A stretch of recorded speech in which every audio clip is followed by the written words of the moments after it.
Is it unfair that I told my sister-in-law to walk her daughter to school instead of relying on me? I'm in my mid-20s, working irregular hours in healthcare while living with my mom. She owns the house outright, and I pay her reduced rent and handle most of the chores because our schedules are chaotic. She's self-employed and often travels. Last week, my older sister, Lena, her husband, Evan, and their 7-year-old daughter moved in temporarily. Their house turned out to have major plumbing and heating issues that will take weeks to repair. So staying with us made the most sense. A day after they arrived, Lena asked if I could take their daughter to school every morning.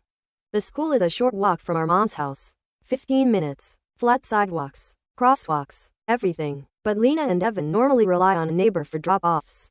And Evan's job starts very early. They share one car, and Lena only works one weekend shift, so she's usually home. I told her I couldn't commit to doing morning school runs because my own shifts are all over the place. Sometimes I get off at 9 or 10 a.m. after an overnight shift. And other times I'm clocking in before sunrise. There is no world where my boss would accept me saying, "Sorry, I need my mornings free for school drop-off," without cutting my hours. Which I can't afford. Instead of discussing it, Lena got emotional and said she needed me to do this. That it would just make things easier. When I gently pointed out that she could simply walk her daughter to school, since she's home most mornings, she said that a 15-minute walk was too long for a young kid. I even pulled up the distance on my phone, thinking she hadn't realized how close it was. But she doubled down. I told her I couldn't take on daily drop-offs and that walking really was the simplest solution. Later, my mom told me Lena had gone to her crying about it.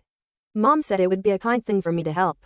But she also acknowledged that my schedule is unpredictable and didn't push further.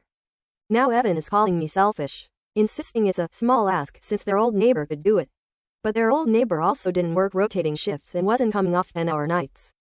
I feel like I'm losing my mind, because when I went to that same school, my mom literally walked me every morning from the same house. So was I really in the wrong for telling Lena she needs to walk her daughter instead of expecting me to rearrange my work life?